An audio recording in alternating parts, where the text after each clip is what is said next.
राधे राधे, जय श्री कृष्ण। भक्ति भगवान चैनल में आप सभी दोस्तों का हार्दिक स्वागत है।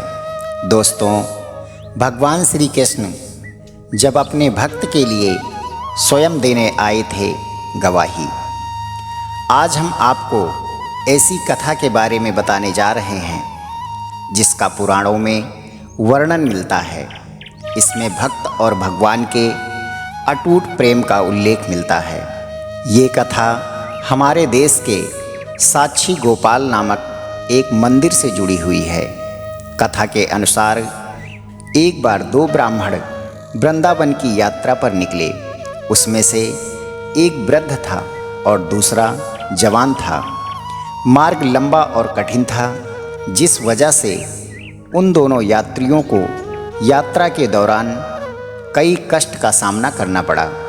उस समय आज की तरह रेलगाड़ियों और बसों की सुविधाएं उपलब्ध नहीं थी।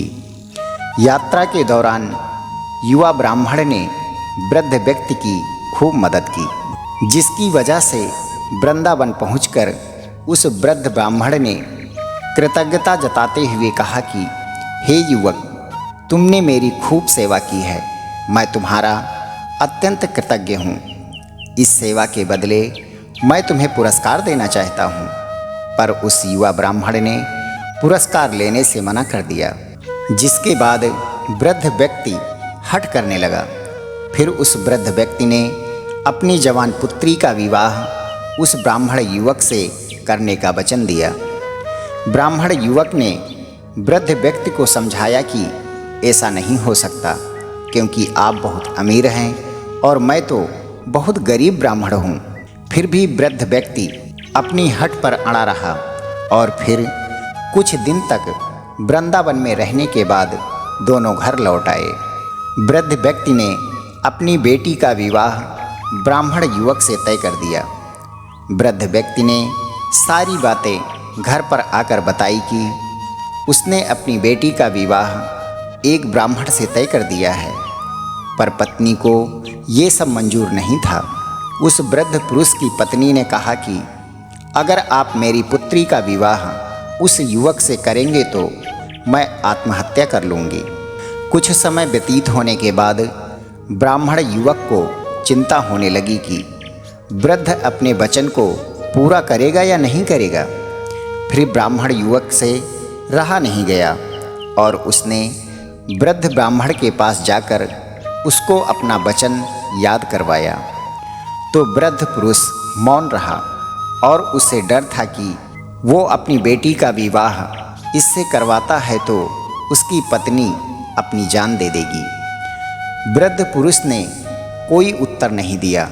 तब ब्राह्मण युवक ने उसका दिया हुआ वचन याद करवाने लगा। तभी वृद्ध ब्राह्मण के बेटे ने उस ब्राह्मण युवक को ये कहकर घर से निकाल दिया कि तुम झूठ बोल रहे हो, तुम मेरे पिता को लूटने के लिए आए हो। फिर ब्राह्मण युवक ने कहा कि ये सारे वचन तुम्हारे पिताजी ने शिवग्रह के सामने दिए थे। तब वृद्ध व्यक्ति का ज्येष्ठ पुत्र, जो भगवान को नहीं मानता था, युवक से कहने लगा कि अगर तुम कहते हो कि भगवान इस बात के साक्षी हैं तो यही सही। अगर भगवान प्रकट होकर ये साक्ष्य दें कि मेरे पिता ने वचन दिया है तो तुम मेरी बहन के साथ विवाह कर सकते हो।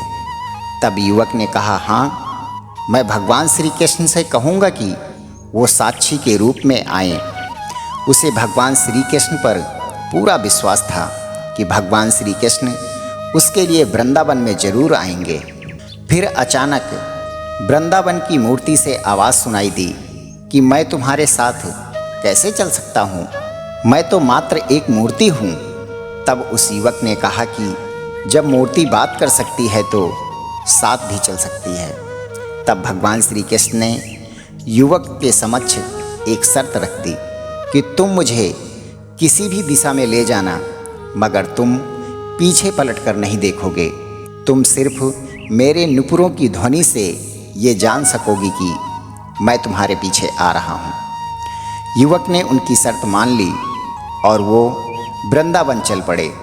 जिस नगर में जाना था वहाँ पहुँचने के बाद युवक को नुपुरों की ध्वनि आनी बंद हो गई। युवक ने धैर्य ना धरकर पीछे मुड़कर देख लिया। मूर्ति वहीं पर स्थिर खड़ी हुई थी। अब मूर्ति आगे नहीं चल सकती थी क्योंकि युवक ने पीछे मुड़कर देख लिया था। वो युवक दौड़कर नगर पहुंचा।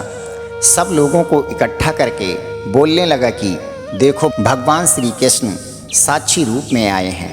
लोग स्तब्ध थे कि इतनी बड़ी मूर्ति इतनी दूरी से चलकर कैसे आई। फिर भगवान श्री कृष्ण की मूर्ति ने सबके सामने ब्राह्मण युवक की गवाही दी। उसके बाद वृद्ध ब्राह्मण की पुत्री के साथ उसका विवाह संपन्न हुआ।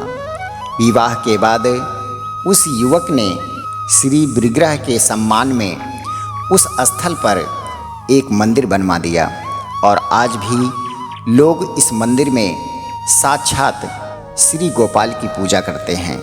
दोस्तों, कहानी कैसी लगी आप हमें कमेंट करके ज़रूर बताएं और अगर कहानी अच्छी लगी हो तो लाइक, शेयर और सब्सक्राइब ज़रूर करें। धन्यवाद। दोस्तों, मिलते हैं एक नई कहानी के साथ।